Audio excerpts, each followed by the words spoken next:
दोस्तों अस्सलाम वालेकुम, प्रणाम, सत श्री अकाल।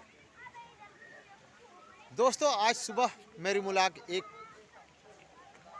शख्स से हुई जिन्होंने मुझसे सवाल किया। सवाल उनका था कि आज जो समाज में हो रहा है उसका परिणाम क्या होगा।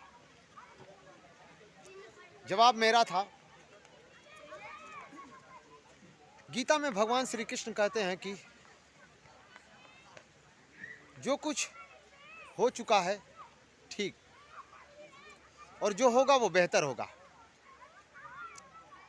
और जो होने वाला है इस बात से ये मतलब निकाला जाए कि जो संसार में हो रहा है वह स्क्रिप्टेड है, हो चुका है, और वो हो रहा है, उसे कोई रोकने वाला नहीं।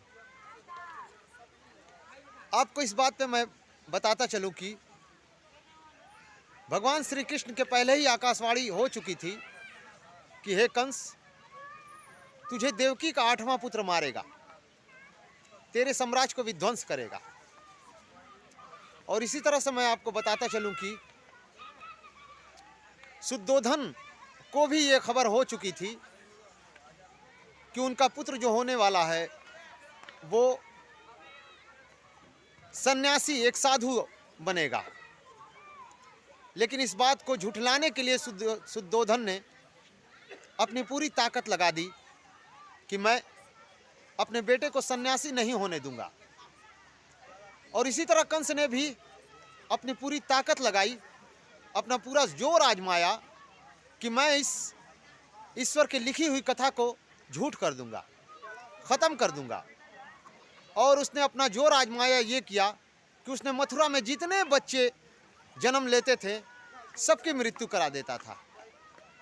लेकिन शायद उसे ये मालूम नहीं था कि ईश्वर ताल ठोक कर कहता है कि जो मैं चाहता हूँ वो करता हूँ, और तुम्हारी औकात बस इतनी है कि जान लेने के बाद तुम प्रयास करते हो कि इसे रोक दूँ, मगर वो होने वाला नहीं है।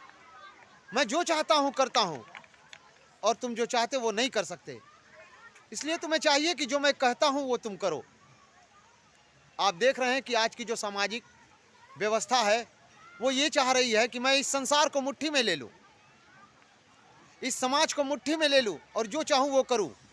लेकिन ऐसा नहीं हो सकता है। ईश्वर बहुत महान है, वो लोगों को समय देता है कि जो तुम चाहो वो करके देख लो। वो नहीं होगा, होगा वही जो मैं चाहता हूँ। इस तरह से मैं आपको कई बातें बता सकता हूँ, जैसे कई लोग ईश्वर के विरुद्ध खड़े हुए।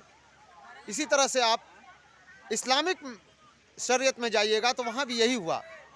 मूसा अलैहिस्सलाम के ज़माने में जब फ़िरौन को ये मालूम हुआ कि मूसा जो पैदा होंगे और तुम्हारी सल्तनत को ख़त्म करेंगे, तो उन्होंने भी वही काम किया जो कंस ने किया था, और बनी इसराइल पर जुल्म ढाते रहे, लेकिन हुआ वही जो ईश्वर चाहता है। ईश्वर तो कहता है कि मैं कभी कभी युद्ध कराता हूँ और कभी बगैर युद्ध के भी लोगों को शासन बदल देता हूँ।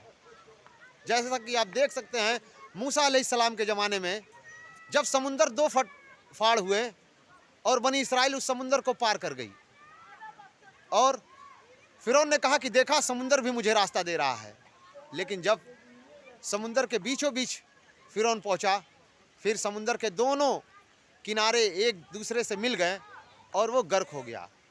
उसी तरह आज समाज में जो कुछ भी आप देख रहे हैं वो ये नहीं है कि हाँ वो जो चाहेंगे वही होंगे, लेकिन वो मौका देता है कि तू चाह क्या रहा है और कर क्या रहा है। इसलिए दोस्तों इसमें घबराने की कोई बात नहीं है। बहुत से विध्वंसी आए और समाज को चाहा कि हम अपने हाथों में ले लें और जो चाहें हम करें, मगर ऐसा करने नहीं देता ईश्वर। वो एक मौका देता है कि रावण जैसे अपने घड़े को भरा तू भी भर ले, कंस जैसे अपने पाप के घड़े को भरा तू भी भर ले, तेरा भी एक दिन नामो निशान इस जहाँ से मिट जाएगा। बहुत से आए और करोड़ों आए, करोड़ों चले गए, लेकिन उनका आज तक पता नहीं हुआ। लोगों को बस वो लोग याद रहते हैं, वो दिल में बसते हैं जो लोगों के दिलों को जीतने का काम करता है। दोस्तों अगर समाज आपको बुलंदी पर बैठाता है तो आप लोगों के दिल जीतने का काम करें, न कि उनकी आह। और अभिशाप लेने का काम करे। अभिशाप से तो हमारे श्री कृष्ण नहीं बचे, आज के लोग क्या बचेंगे। बहुत बहुत धन्यवाद दोस्तों, इतना मैं कहने से रहा आपसे, और जो मेरे दिल में बात थी वो मैं आप तक पहुंचाया। आगे आप इस वीडियो पर क्या कहेंगे, लाइक करके कमेंट करके मुझे जवाब दें। धन्यवाद।